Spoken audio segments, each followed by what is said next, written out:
It's this circular poking out of your own eyes that happens in Southern culture and in Southern politics.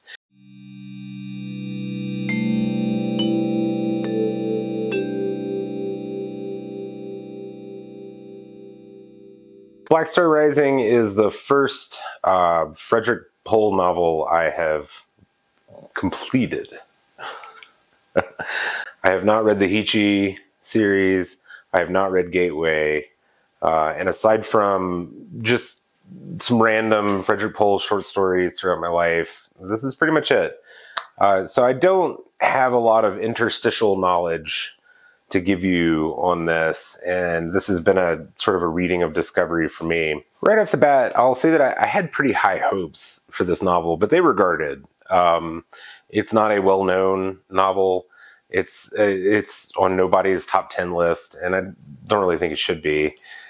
But the thing that intrigued me about it was the blurb for the book.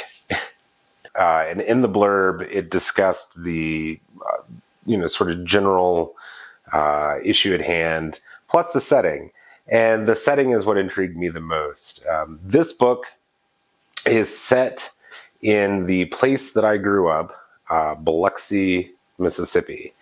And just for anybody outside of the Southeast, it is pronounced Biloxi, even though pretty commonly hear it called Biloxi. And I would imagine that Pohl himself, at least at some point in his life, likely referred to it as Biloxi.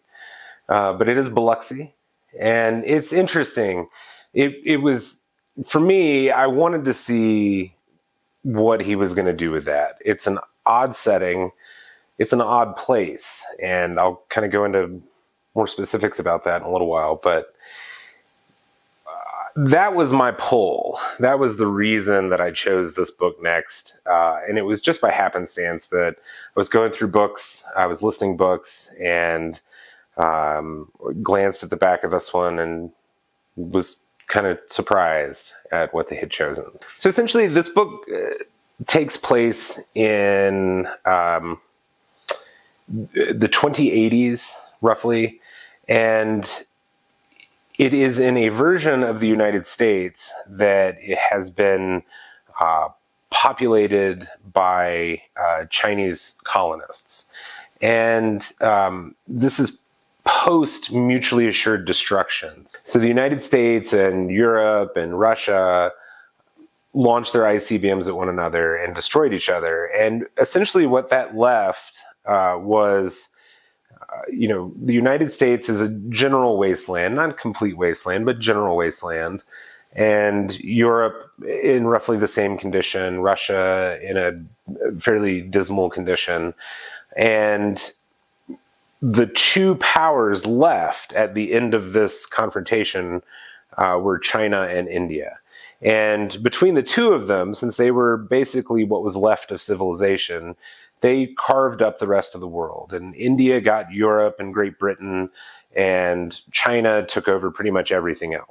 In terms of the colonial position of the Chinese in the novel, they are benefactors to the American population that is left. So they have come in to pick up the pieces, restore some level of order, and proceed with life as normal without the militaristic tendencies that, always hung around the shoulders of the West.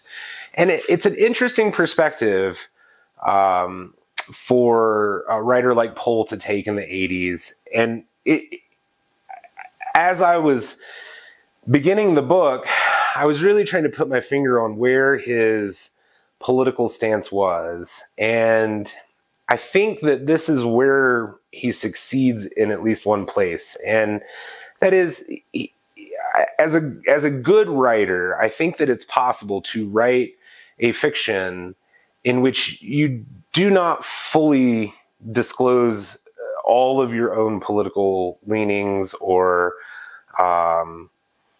any of your own political fascinations. I think that there's a way to be neutral. And this is a pretty good example of it. there is criticism, fair criticism within the book to be laid both at the Western, the warriors of the West, and the eventual colonizers of the East. And as a reader, you're left in this position where it's definitely not black and white. You're not going to sit back and say, well, the Chinese are doing a terrible thing here.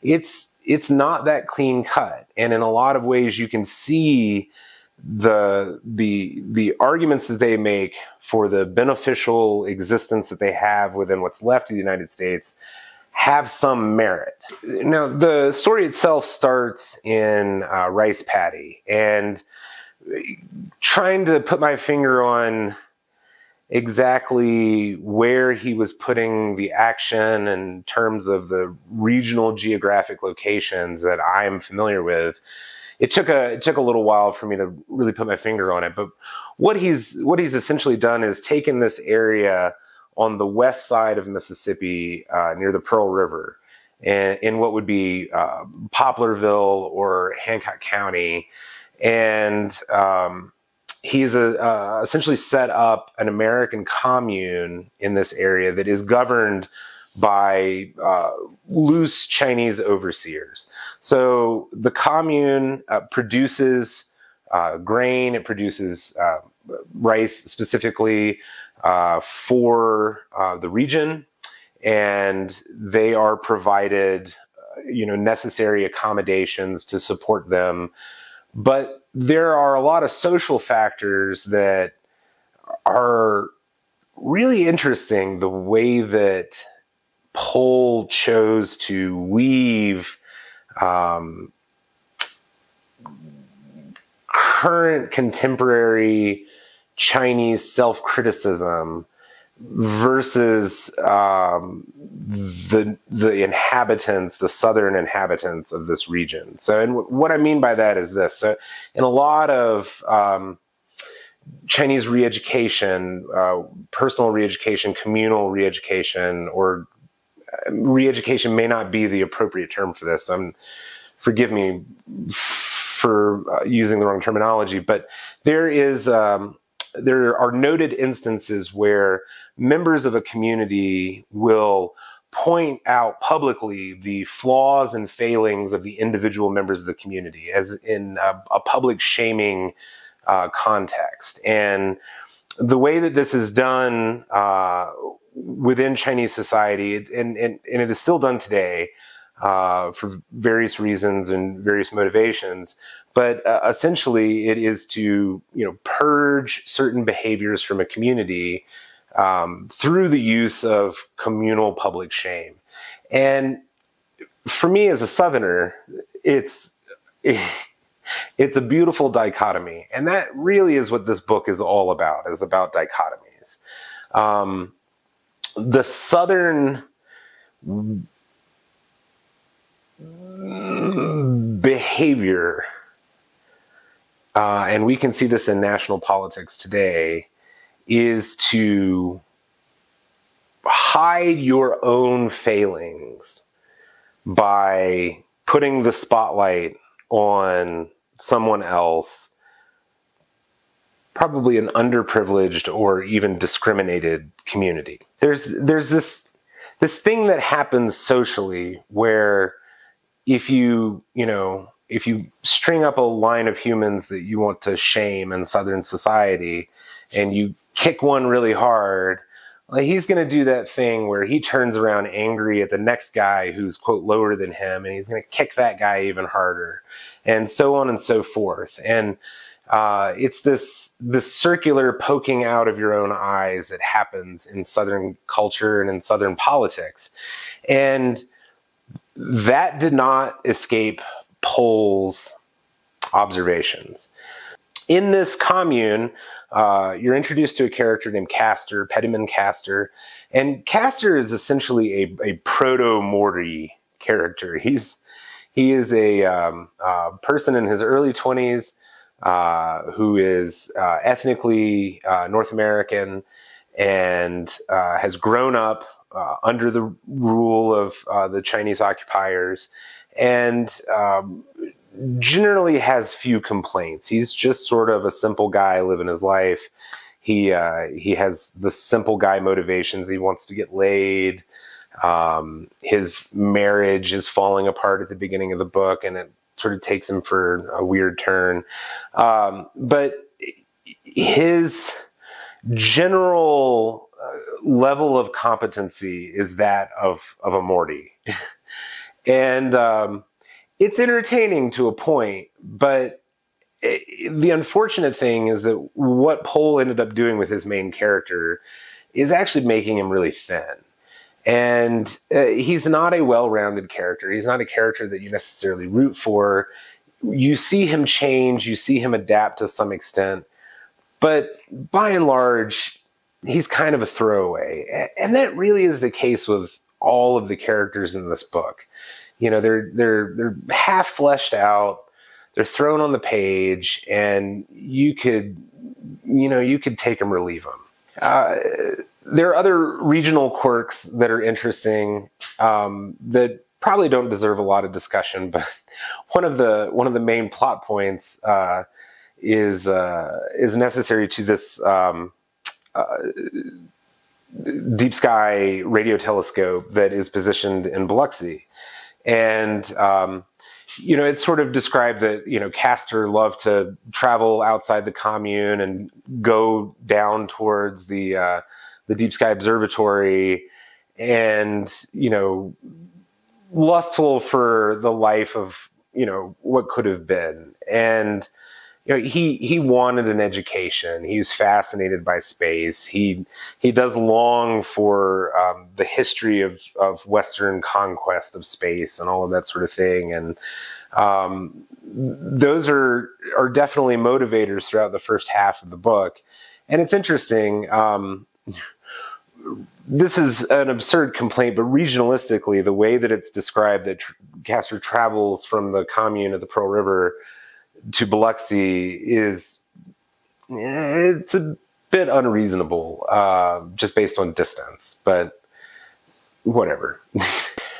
My general take is that Pohl went on vacation, and he likely went on vacation to South Mississippi and New Orleans, and I think that he wrote the first half of this book, or at least fleshed out the first half of this book while he was on vacation. And you can see and feel accurate descriptions of the place. And, put in the context of the 2080s, but the 2080s post mutually assured destruction. And it's fascinating the things that he chose to point to sort of illustrate the place, and New Orleans included.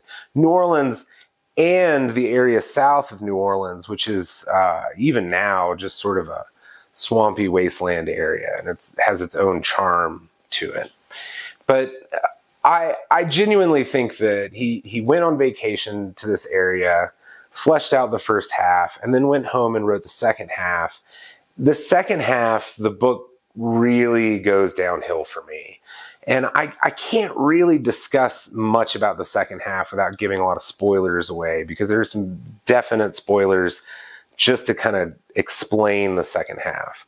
But I will say this, it's probably worth reading if you've got the time to read it.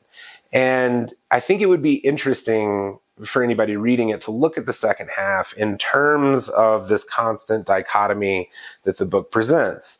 So if you look at the Mississippi coast from, say, Foley, Alabama to New Orleans, Louisiana, you have an area that historically was split by two colonizers. And you can see it architecturally in the region generally, despite what we've lost in hurricanes. If you sort of cut the Mississippi coast kind of down the middle, from Ocean Springs east towards Foley, Alabama, was Spanish colony, was a Spanish colony. And you can see that reflected in the architecture. Ocean Springs is sort of the buffer zone between these two areas. But past that, further west, it's all French. And so the French and the Spanish divided up this region, hundreds of years ago.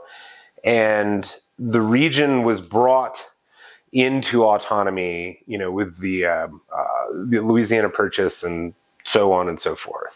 So we went from this place of European colonization in the area, and our own rationale was that, the European rationale was that we're bringing order to chaos. We're here to help all of these poor natives that are just unorganized and have no civilization. We're here to help them. And clearly, we didn't help. The European occupation, the European colonization of the area was less than helpful. And you can see that dichotomy played out in this Chinese occupation. You could make the argument, and the Chinese in the book do make the rationale, that we're here to help. This was a disorganized, chaotic mess. There was no civilization left. And there was a vacuum of power and support and safety net. And we've come in to help. And all we're asking you to do is just assimilate and accept our culture and our government and our ways. And that's interesting. And Pohl isn't explicit about the Spanish and the French colonialization of the area. But if you know anything about the area, you know that that's a factor. And if you spend any time in the area, you can see the remnants of it. It's there. And the same thing plays out in the second half of the book, but this time with an alien race, and two, in fact. And it's interesting because in the second half of the book, you get a different exploration of what it means to be a warlike species and what it means to be a displaced colonizer. How long that sticks with a civilization. The idea that you can come in with force and take an area and it's yours. And then there's the question that Pohl drops in there very subtly about what is it that usurps our claim over a place? What is it that that ends our moment of stewardship? That says, no longer can you be a colonial in this place. You no longer have any say over it because you have forfeited it. And those are all very interesting questions. The problem is that he's just, you can see him have an idea, throw the question out, put it on the page, in a very subtle and indirect way, but there's no follow through. It's like he's just calling out things and saying, this is a problem, or this is an issue, or let's think about this. But then there's no real in-depth exploration of it, even through the characters. It feels like the action just kind of speed runs through the second half. We ignore some of the cooler things that he could have really dug into, and it stayed very superficial. And I think in my limited experience with Pohl, that is my takeaway from him in general, is that he is one of these science fiction writers that is very superficial. And that's okay. There's nothing wrong with that. It's entertaining, and it is clearly written as entertainment. But generally, I think I was disappointed, especially considering the way that the first half of this book went. I really felt like he had set a tone and fleshed out a place. And and maybe I'm biased because I like the place that he had fleshed out, but it felt like we were sort of anchored there, and that the majority of the action was going to be worked out in this place. And I think that there was room to do that if he had made those decisions, but he didn't make those decisions.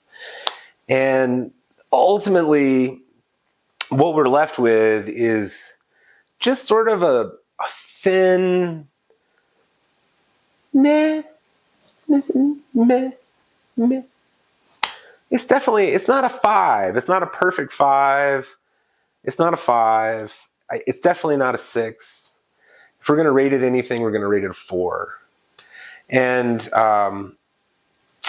this hasn't come up in any previous reviews because the books that I had reviewed up to this point have not necessarily had the horny factor to contend with.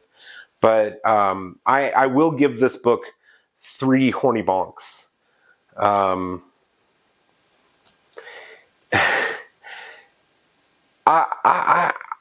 Again, I don't have a lot of interstitial comparison to give you about Pohl, but I can't imagine that this is the first time that he exhibited such horniness in a book.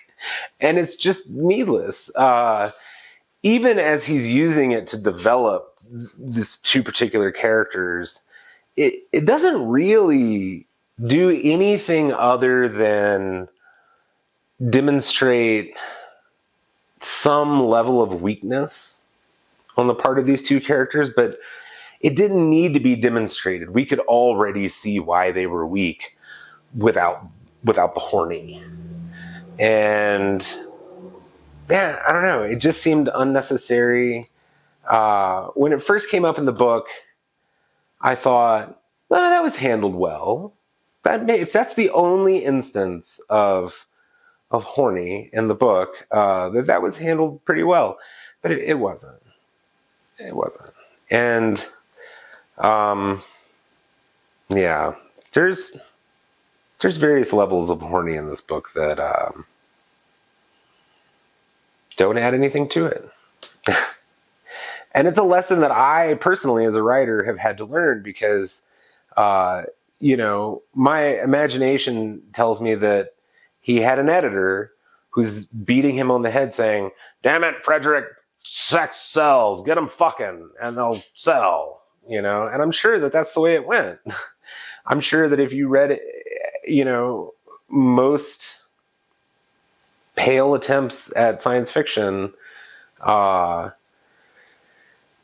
there's a high percentage that's just going to have unnecessary horniness in it. And this has been discussed elsewhere on BookTube. And it's not that I'm against horniness. It's not that I'm against sex in a book. It's not necessary unless it's necessary. And in this book, it's not necessary.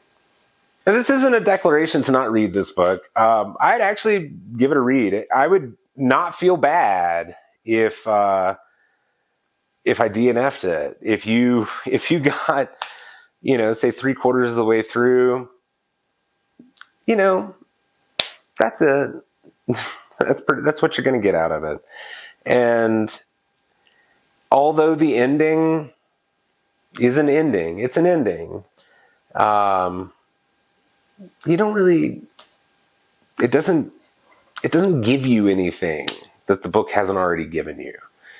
And there's an argument to be made, at least politically, that there is capitulation in the ending, that there's an admittance that, yes, in fact, the Chinese colonizers do have our best interests in hand, and we should do everything we can to protect them. Even though that's not the outright point of the end of the book, I do think that is a potential takeaway, and it's an odd one given the circumstances of the book. Generally, I think that most people would point to it and say, that's an anti-war thought. Don't do war, right? Finn. disappointing, weird, horny.